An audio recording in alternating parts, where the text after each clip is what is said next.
السلام علیکم ورحمۃ اللہ وبرکاتہ۔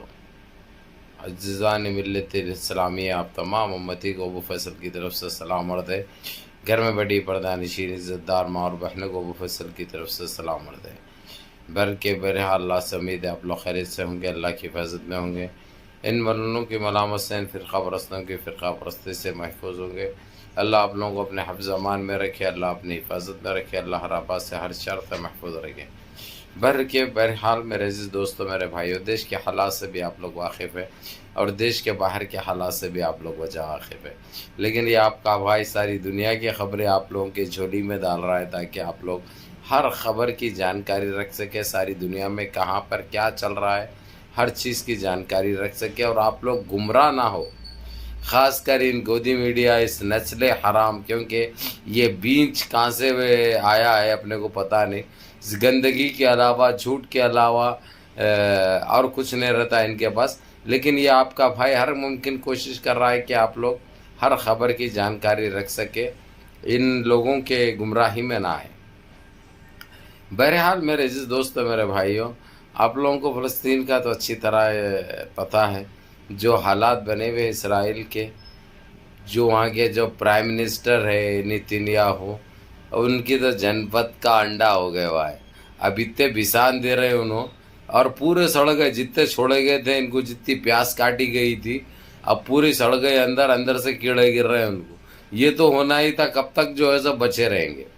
اب اس بیچ او آئی سی نے جو میٹنگ بلائی ہے جی سی سی قطر کے اندر، پہلے تو کویت میں چلی، کویت سے ختم ہو کے قطر میں 2 دن تک چلنے والی ہے، اس میں بڑے بڑے فیصلے لیے گئے، ایسے فیصلے لیے گئے جس میں سعودی عرب کو بھی کافی دھتکارا گیا اور کافی سراہا گیا قطر کو اور کویت کو، جس طریقے سے ان لوگوں نے جو آگے بڑھ کر جو کام کیا، اور یہ سارا لے کے گیا جو ہے سو بازی ایران کے بعد یمن۔ یہ مسلمان کنٹریوں میں ایک ایسا نام ہو گیا ہوا ہے جو اب ہر مسلمان کو فخر محسوس ہو رہا۔ پہلے ہمارے سینے چکلے ہو جاتے تھے سعودیہ کا نام سن کر، لیکن اب سعودی عرب کی جو بزدلی ہے، ناہلی ہے، نامردی ہے، وہ ایک مثال بنی ہوئی ہے دنیا میں۔ اب ان کو دیکھ کر جو ہے سو شرم محسوس ہوتی ہے، اس میں کوئی ایسی بات نہیں ہے جو ہم ہو یا تم ہو اس کے اوپر کوئی ڈاؤٹ کر سکے یا کچھ سوچے۔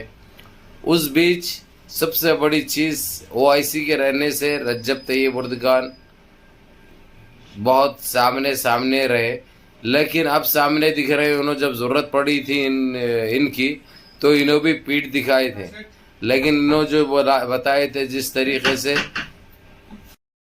تو بڑی شرم کی بات ہے۔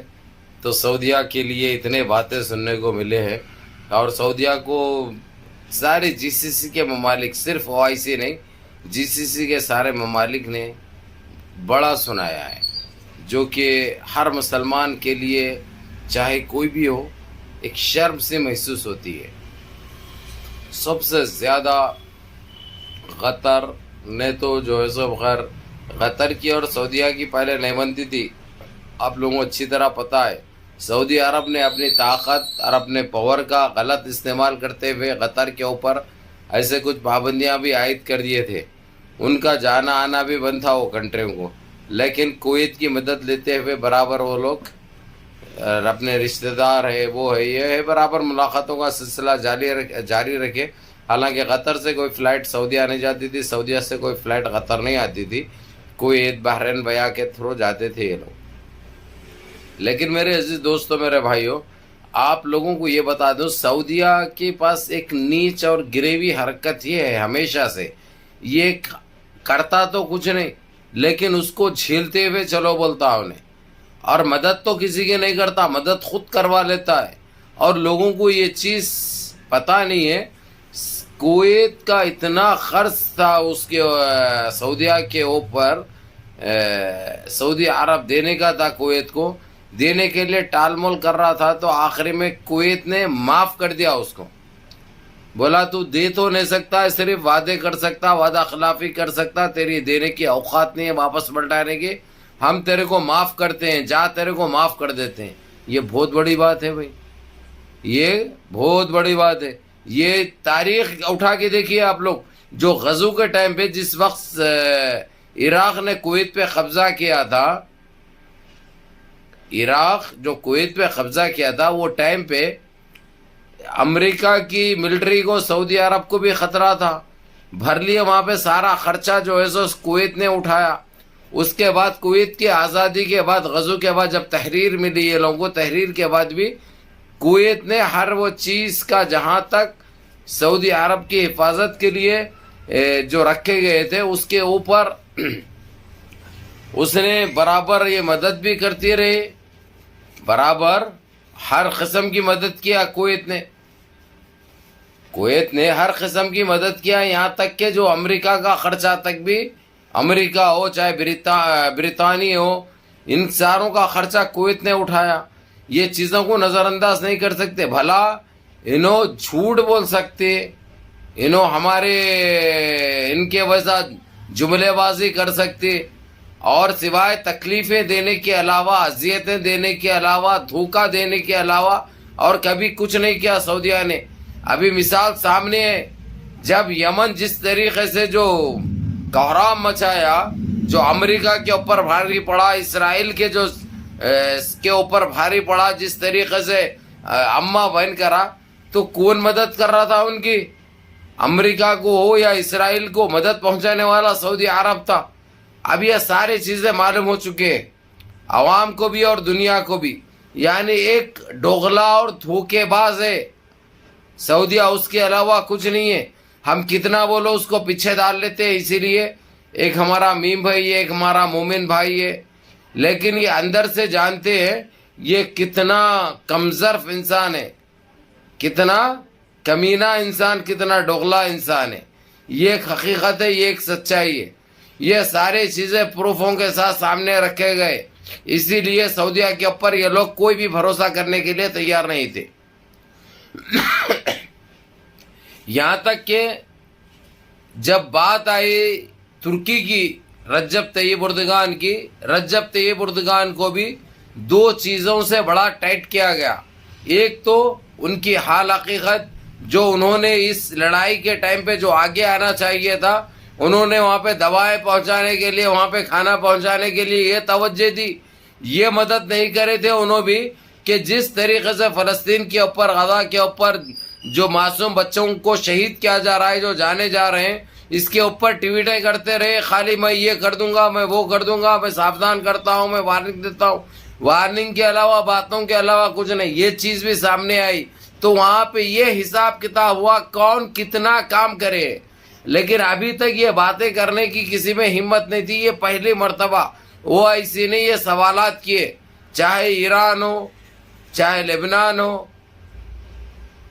کوئی بھی OIC کے جتنے بھی ہیں.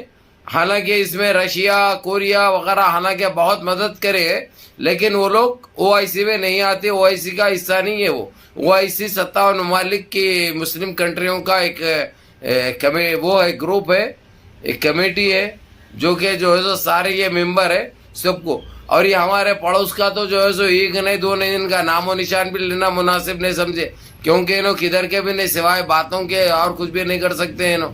کیونکہ ان کے خود کے دیش کے حالات دیکھو، پینے کے لیے پانی بھی نہیں ہے کہتے ادھر. یہ بڑا مسئلہ ہے. بہرحال منظم رہیے، متحد رہیے، اور آپ لوگوں کو انشاءاللہ جو بھی اچھی جانکاری ملے گی، جو بھی اچھی خبر ملے گی، اور یہ میٹنگ میں کیا فیصلے ہوں گے، کیا نکل کے سامنے آئے گا، یہ ساری چیزیں میں آپ لوگوں کو بتاؤں گا ابھی انشاءاللہ. بہرحال آپ لوگوں سے یہی التجا ہے آپ کے اس بھائی کی کہ دیکھیے نمازوں کی پابندی کرو، ماں باپ کی خدمت کرو، بڑوں کے احکام پہ عمل کرو، فضول میں باہر مت بیٹھو. جس طریقے سے چبوترا مشن یہ جو نکالی ہے پولیس، جو مار رہی ہے، جو پیٹ رہی ہے، اس میں غلطی آپ لوگوں کی ہے. اور جو شہر کے اندر چاہے حیدرآباد ہو یا چاہے کہیں بھی ہو، جو قتل غارگی ہو رہی ہے، یہ ہمارے لیے واضح شرم کی بات ہے. کیا ثابت کرنا چاہ رہے ہیں ہم؟ کیا میسج دینا چاہ رہے ہیں ہم؟ کسی کی جان لینا کہاں تک درست ہے؟ یہ کام بند کرو. کوئی کسی کو مار کے طاقتور نہیں بنتا، ایک قاتل بنتا ہے، ایک مجرم بنتا ہے، اور کچھ نہیں ہے۔ اللہ کی نظر میں بھی گنہگار ہوں گے تم، دنیا والوں کی نظر میں بھی گنہگار ہوں گے۔ یہ چیزیں ختم کرو۔ موقع پولیس کو تم فراہم کر رہے ہو۔ آج جو سختی برت رہے ہیں وہ لوگ، آج جو بڑھتی جا رہی ہے، اتنے جو ڈنڈے پڑ رہے ہیں، جو شریف لوگ ہیں ان کو بھی پڑھ رہے ہیں، جو اپنی ضرورت سے باہر نکلتے ہیں ان کے اوپر بھی یہ چیزیں ہو رہی ہیں، کیونکہ ان کا کام وہ کر رہی ہے۔ پولیس کو میں سلام کرتا ہوں، جس طریقے سے وہ کام کر رہی ہے ابھی، یہ کام پہلے ہی کرتی تو اتنی قاتل گیری نہیں ہوتی تھی۔ باہر کے منظم رہیے، متحد رہیے، اپنی صفوں میں اتحاد برقرار رکھیے، نمازوں کی پابندی کریے، ماں باپ کی خدمت کریے، بڑوں کے احکام پہ عمل کریے، اپنے بھائی کو بھی دعا میں یاد رکھیں۔ السلام علیکم۔